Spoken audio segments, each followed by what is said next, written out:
Alright, y'all. Welcome back. Another video.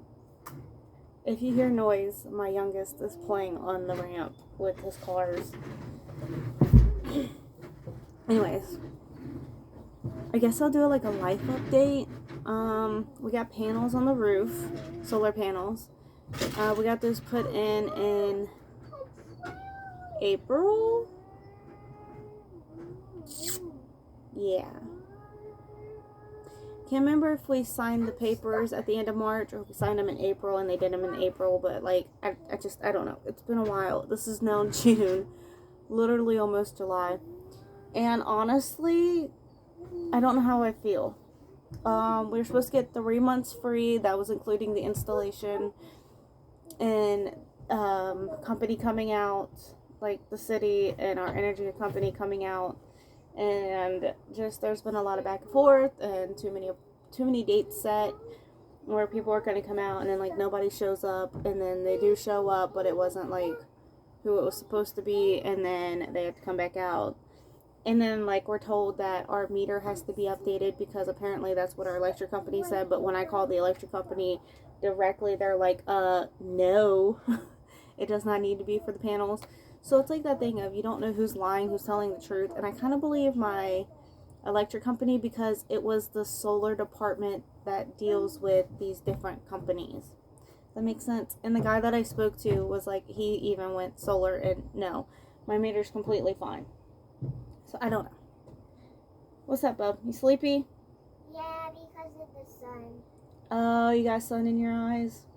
You want to get your hat on? Your sun hat? Alright, hold on. Boop. Alright, so. Turn around. I gotta see your face. Your face? I have to see your face. Your face. What's in your hair? Bobby, you got like a bug or something in your hair. What is that? Was you playing in dirt? No. See? I don't know what that was. You do need a bath today, though. Then I am not. Then I am not getting in cold water. Yeah, we're not doing cold water. We're gonna do warm water. All right, ready? And I do not like. Look up so I can get this under your chin. I do not like super duper hot water. Yeah, it's not fun. All right, there you go. You get to play. Do you want this rolled up on the back, or do you want it down? Roll up. Rolled up. All right, come here. Turn around.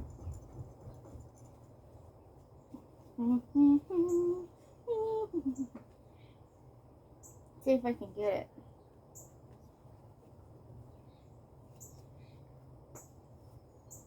Mama's fingers don't work like they used to.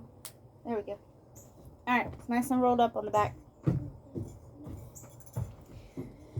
So anyways, that's what I've been dealing with. And then, school let out, and now the older two are in summer camp. They're loving it. Yeah, his hat comes with a whistle. So, that, and then, oh, so back to the panel thing. We're like, the guy with our electric company said that he made it top priority because, like, this has to get done. And, basically how we were done was just nonsense and chaos. So, they're gonna do that and just make a top priority. Now, we're gonna have to probably wait. We're probably gonna have to wait a couple of days like you would anyways, but it's top priority because it was last submitted at the end of May, and now it's almost been a month. But like, I don't know how to explain it. It's so weird and confusing. Like, even if I try to explain it, it's not gonna make sense because y'all are gonna be like, huh? Because we're all like, huh? But yeah, on the 12th marked 4 years of my grandpa passing, and my uncle passed away. I'm not going to go in order of how we found out. I'm going to go in order of like how kind of everything went down. So, not in the terms of like medically. So, my uncle was admitted to the hospital. On the 3rd, he chose to be homeless. I say chose because, he's not here anymore. He chose to be homeless. My life, I did not get the best uncle that, his siblings got. But when he turned, 13, he just became a big, huge, just douchebag. As much as, I hate to say it, but, just a complete alcoholic, just jerk. And I mean, my grandparents would go get him new bikes, and him and all of his siblings, and he would go and steal bikes. He would go and he had a rap sheet. He literally would choose to be in jail, even though he had the best life given to him. Now, I'm not saying nothing bad in the sense of, he had a bad childhood. No. He had a fantastic childhood, everything considered. But yeah, he would just, he chose to be homeless. He was also epileptic at one point, and, he chose alcoholism over, he didn't want to get help for it. He didn't want to. I love him, don't get me wrong. I know that there was a good man deep down inside, but I'm almost 28, and out of my 28 years, I've maybe got 2 good memories, but the 2 good memories that I have of him turned into complete crap because, anyways, I'm trying not to badmouth him. But he was picked up at Waffle House on the 3rd, June 3rd, complaining of headaches, and he was hungry and stuff like that.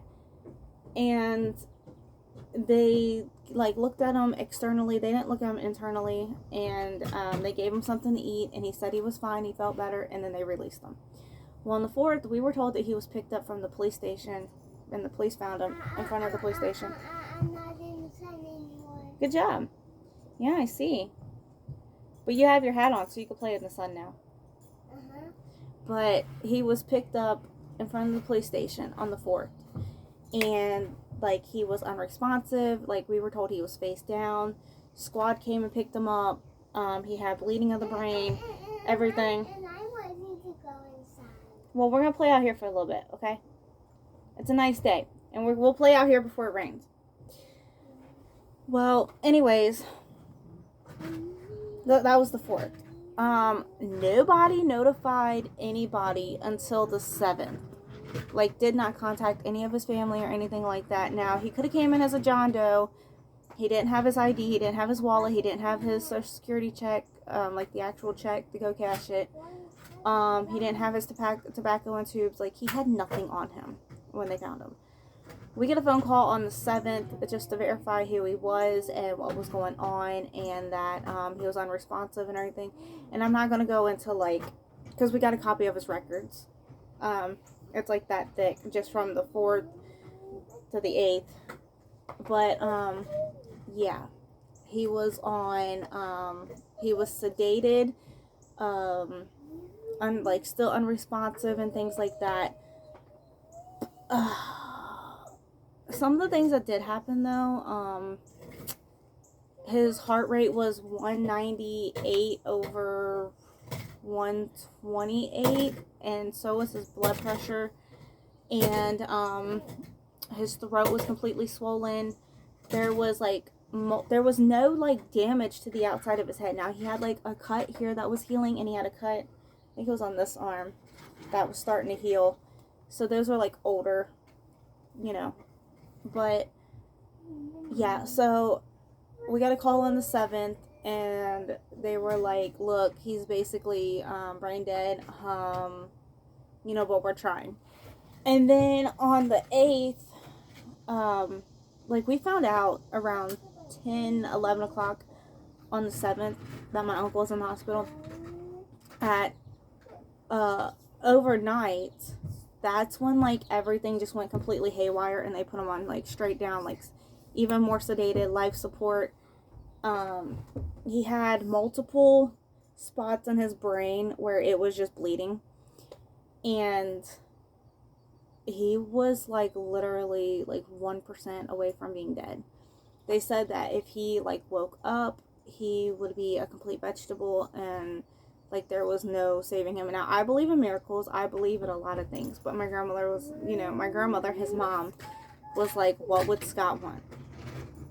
What would he want? And ultimately, she gave the permission to pull the plug. Because he kept getting worse and worse and worse and worse and worse and worse. Now, my mom was called up there because she does cosmetology and hair and everything. She said that was, I think, her first. Now, she's had like friends that passed away, like my grandfather and stuff, that she kind of got to like make them look presentable. But I'm pretty sure that's the first time that she's ever witnessed somebody take their last breath and go into like the rigor mortis stage where like they move. But what's ironic about that day is at 3:38 in the morning, my little cousin was born, and at 2:28 my uncle passed. So without having any money and him homeless and the cost of everything, the county, we asked the hospital, we was like, is there any way of like some type of help? And they were like, the only help that we can give you is if you sign him over to the state, which provides burial plots and things like that, and cremation and all that. Now, I don't have a problem with this part. They've got cremated bodies, people, loved ones, from 2008, and there's a couple hundred of them that he's going to be buried with.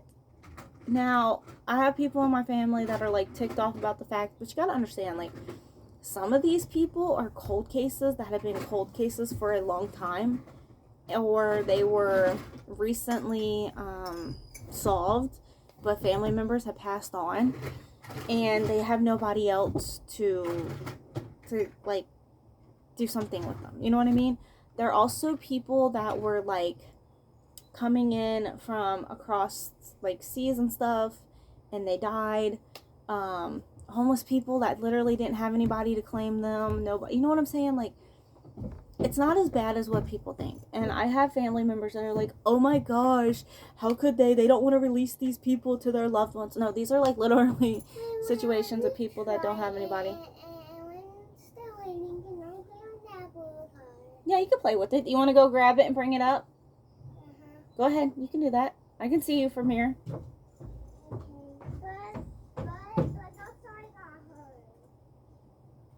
Well, be careful.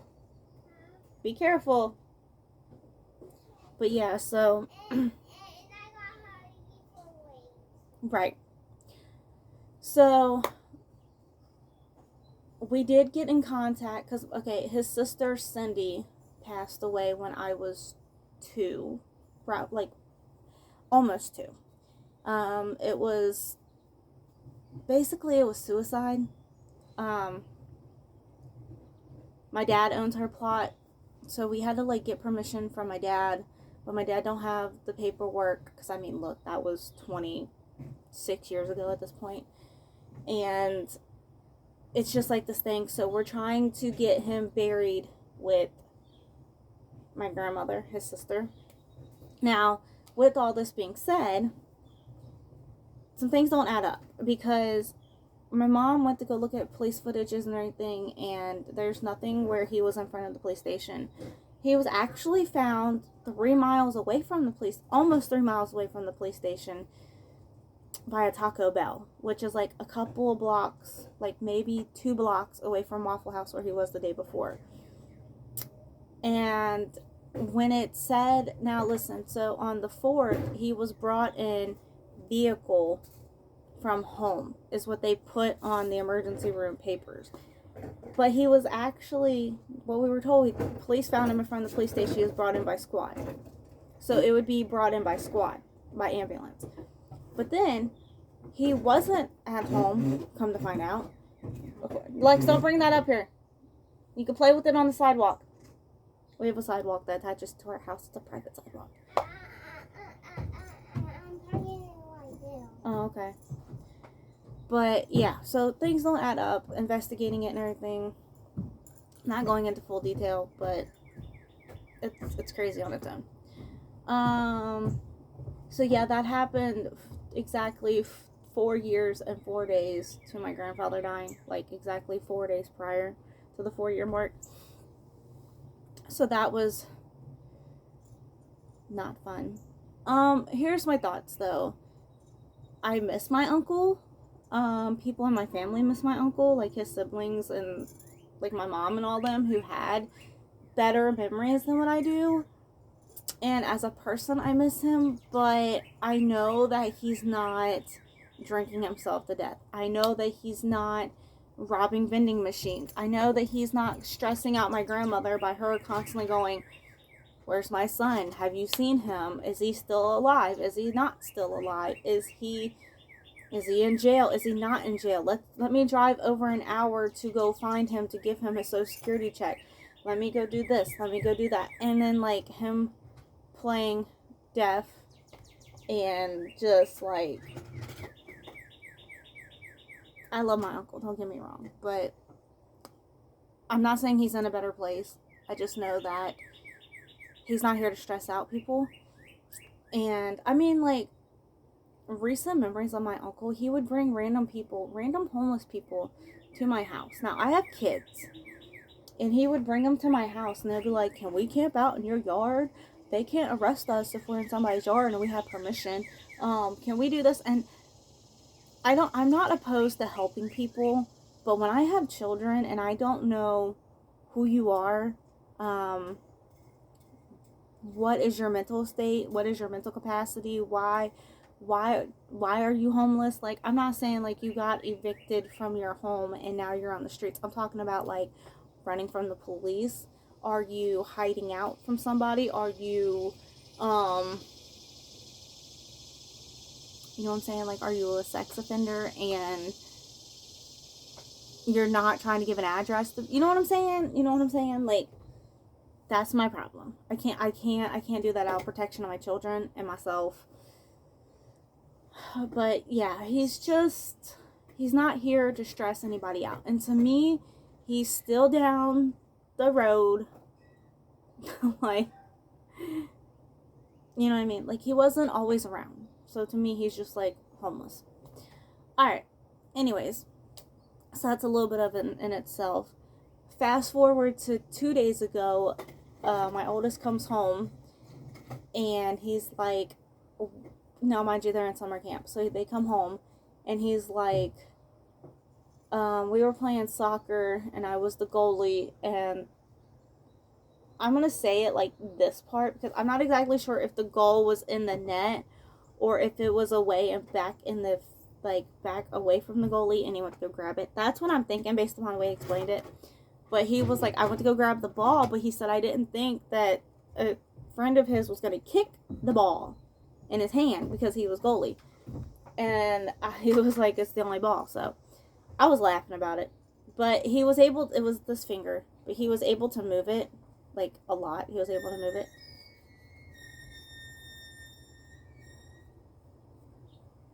Yeah, he was able to move it a lot. And then yesterday, it was like black and blue and swollen. So I took him to the emergency room because, I mean, he wasn't crying about it. He wasn't crying about it or anything. But he ended up breaking his finger. So now we got follow up. Hold on. So, back to what I was saying. So, yesterday, I had to, you can leave your hat on. Do you want to take it off? Thank you. We'll put it back on when we go back outside. I got my neighbor that just pulled in. We have like a private driveway and stuff. I'm going to go get the cars. Okay. Yeah, we have like our private area, but we have a neighbor in front. No big deal. Been our neighbor for like almost 40 years. So anyways, back to all of this. I'm gonna open this up. It's a little bit hot in here. And we are not going outside again. Yeah, we will in a little bit. No, you won't. You don't want to go back outside?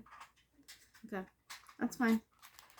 But anyways, so yesterday was family fun day. They had a petting zoo They from a farm that like I used to go to when I was little, and for field trips and stuff. So yeah, so they had a petting zoo. They had Kona Ice that the teachers paid for, the staff members, which I thought was so fantastic. Kona Ice, so everybody got to like do their own flavors and stuff. That was really cool. The library came. They did a story walk. I got pictures of the kids. I'm not gonna post them here. Yeah, that was fun. So after that, we get back, and this is when, because like because of like the family fun day, we were allowed to take our kids home. So, you know, we get back, and like Mason once again never cried, never like complained of his finger. He said it hurt when it happened, but that was it. So I mean, literally, like, it just looked like it got hit, but that was it. Like, there was, like, no damage, no nothing. He didn't cry. He was able to move it. And, yeah. So, we get back, and he's sitting there. He's playing his, like, little Game Boy thing. He's able to, like, put pressure on it and everything. So, like, there was no reason or concern or alarm that it could possibly be broken. Well, fast forward to like 6 o'clock last night, and Mason shows me his finger, and his finger, now it's the right hand, but this finger was like black and blue and completely swollen, and it was like this. So I'm like, let's go get it looked at, just to be on the safe side. We go to the emergency room, they do an x-ray, everybody's laughing, they're like, dude, you do not grab a ball, a soccer ball, when it's like back out towards like the yard. And he was like, I didn't know he was gonna kick the ball that we were playing with, even though like Mason does not play soccer. Anyways, funny. And so his finger was broken. He's got it splinted. Now I think starting tomorrow he can start taking it off and like doing finger exercises. I have to call, make an appointment with the ortho doctor just to have him like look at it and stuff. I thought this one was broken. But yeah, so there's that in a nutshell. And if you've made it this far, I want to tell you what we've been doing to cut our electric. So I have a portable washer and dryer. It's Oratec. I love it. I had one before. It was a little bit smaller, so I gave it to my mom because it was like for a family of 3 to 4, and we're a family of 5. And because we're a bigger family, and because we go through towels and clothes, I just like to know that I can do maybe 1 to 2 to maybe 3 washes instead of like 20. And anyways, so I gave, and it may sound crazy, but you're using actually a lot less water. So, and I don't like to overpack it either. So that's why it's like 3 loads. Anyways, so because that runs about 200 watts per each compared to the washer and dryer, we don't use that, and we hang up our clothes. So that's been working. Because we don't use our washer and dryer, I cut the breakers to the washer and dryer. And also with that, our hot water heater, I've been turning it off for like 2 or 3 days at a time, because first of all, your hot water heater will run consistently every couple of hours, and it runs 4,500 watts just to heat up your hot water heater. That is 4.5 kilowatts every single 2 hours to do 45 minutes to an hour for the hot water to heat up. So literally, like, I think it was like for ours, it was like 5 to 6 times a day that it was just cutting on to keep water hot. Now, not needed. So I've sat there and I cut the breaker off to that. I open up the side panels. Like, there's 2. Sometimes it only has 1. Gas heaters have like a knob on the side that you don't have to open anything up, and you can just twist it. But when you get a hot water heater, they're usually set to about, I got something in my eye. They're usually set at about 140 to 150, and some of them go up to 160 degrees. And the hot water company will set them at that, and then sell them, and people just think, oh yeah, that's what it's supposed to be at. No. A hot water for our body without scalding our skin and causing really bad dandruff and like dry, flaky, porous, like just skin. And I'm not one about like makeup. I wear makeup, but like, you know what I'm saying? Anyways, it's supposed to be at 120. That is what's safe for our body. Now, between 110, and you can go down to 100, but between 110 and 115 is about the lowest that I'll go on ours, just to keep from bacteria from growing in there. But it saves you if you turn your hot water heater down. Make sure you do both of them if it has to. And I sit there and I turn them down, and it saves, by cutting off the breaker, it saves 12% of your electric bill. If you do, if you turn your temperature down on it, it saves another 6% of your electric bill. And I noticed that when we did that, plus cutting out the washer and dryer. But when I was turning off the heat, our thing, for this month, our monthly usage, like by the day, our daily usage was about 45 to 55 kilowatt hours in a day. Now, by cutting it, our usage is like 15 to 20 kilowatts. So, like, we're way below average. It's like a little bit, it's about half, okay? It's like half to more, depending on what it is. I also cranked the AC up to 82, but because, like, how can I say this? I put, what are they called? I went to Dollar Tree and I bought some window shades. I'll show them to you in just a second. But I bought some window shades, and for $1.25 each, and I taped 2 of them together, and Daniel hung them up in the windows. That's cut out a good cost because it reflects the sun back outside. So our AC doesn't have to heat on more. Our AC doesn't have to kick on as much and run our bill. Now, with all that being said, yeah, it's been great. So our AC doesn't have to kick on as much. Our furnace, it stays about 77 to 80 degrees in here, and we've got these handheld fans. I love them. There's other ones too that I've got. This one is watermelon shaped. There's like, or not watermelon, this one is lemon. We've got like watermelon ones and stuff too. Actually, they're in my bag. I can show them to you. But yeah, so we do that. So here's the lemon one.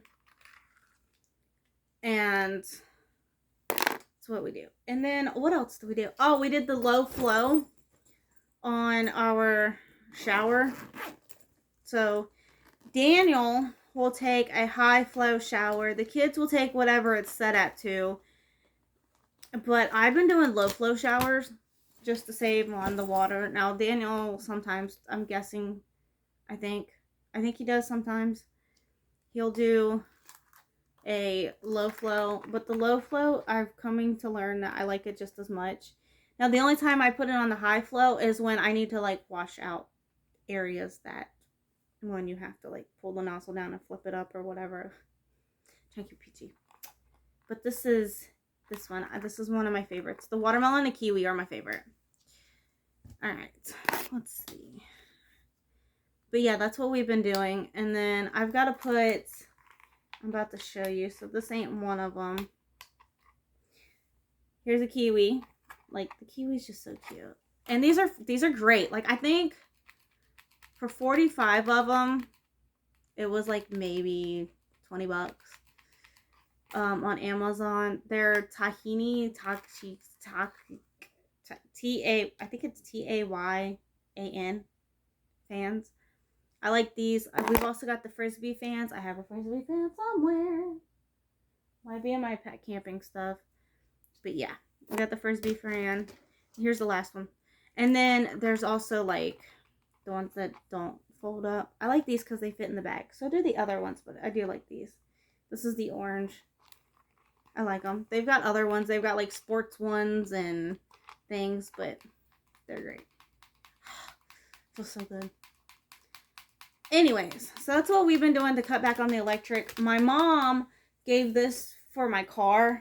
However, the way that it sets up to fit on the windows, it doesn't work because this fit her old vehicle, and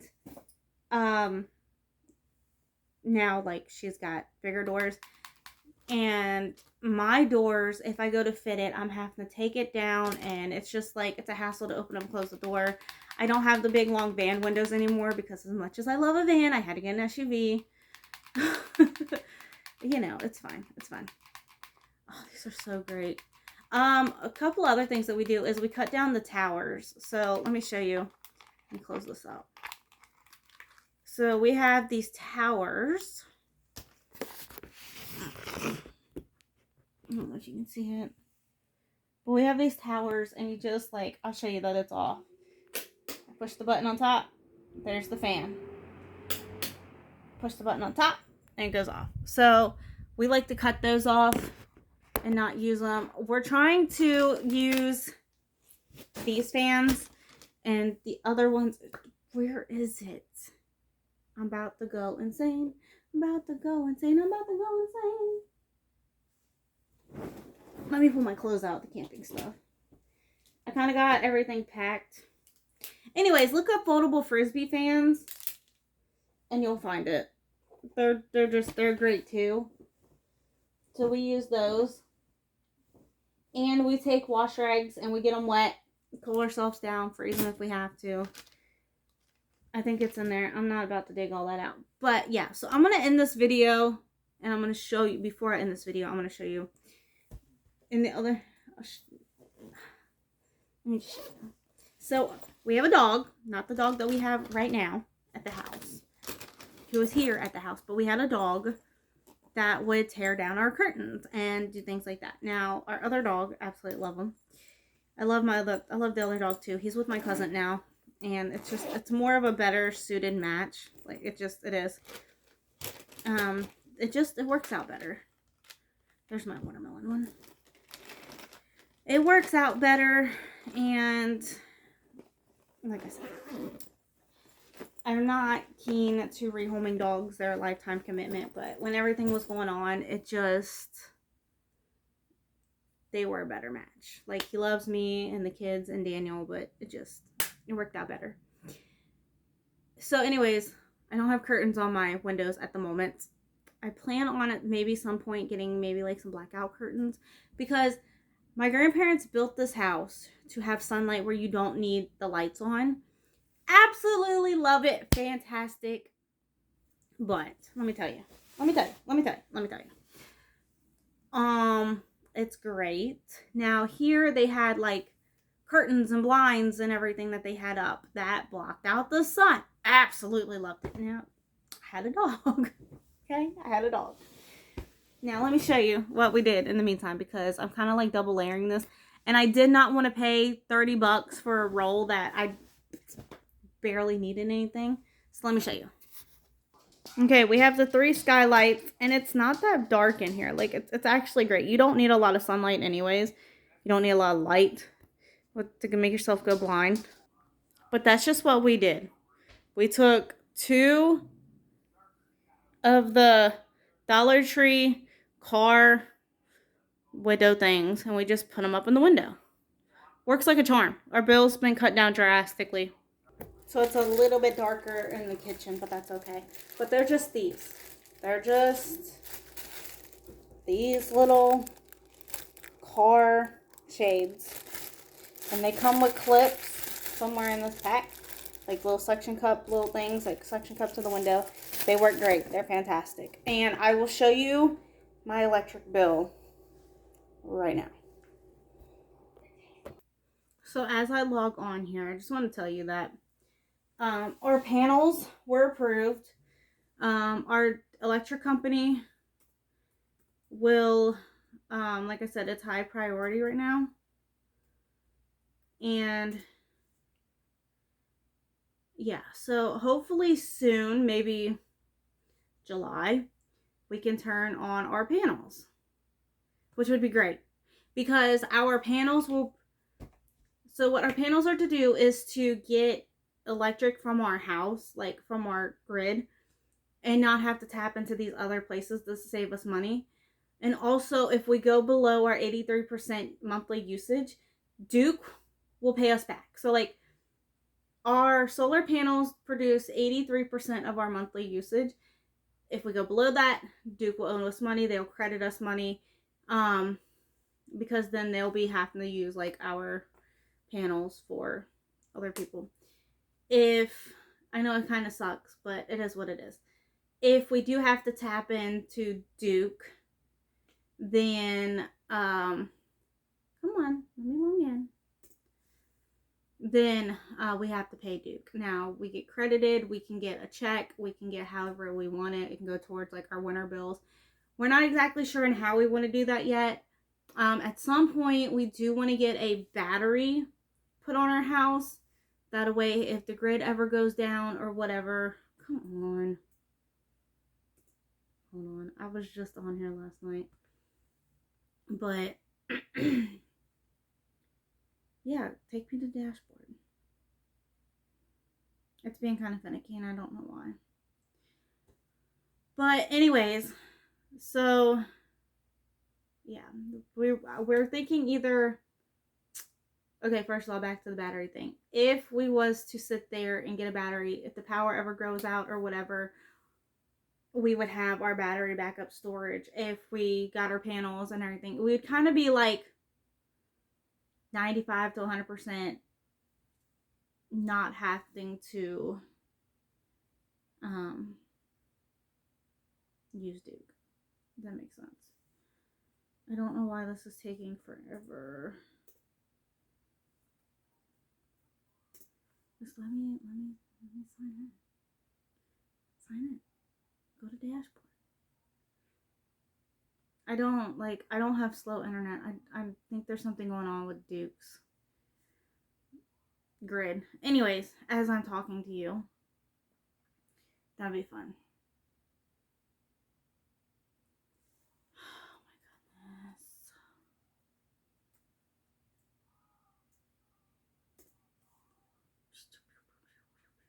If it could like let me sign out, the sign back in, that would be great. It said, do you want to go to your dashboard? And I'm like, yeah, it wouldn't take me to my dashboard, but when I click on Duke Energy's little logo, it's like, hey, here's your stuff.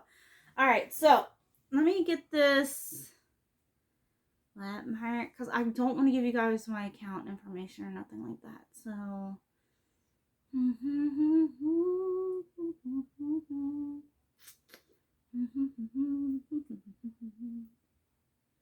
I was just here last night.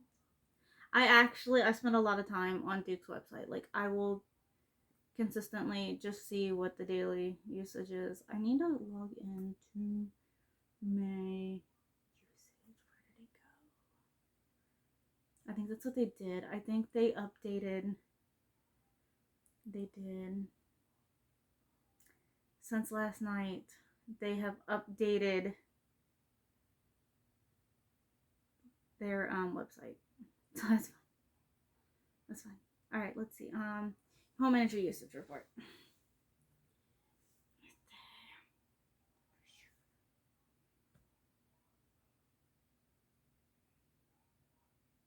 Why is it not doing it?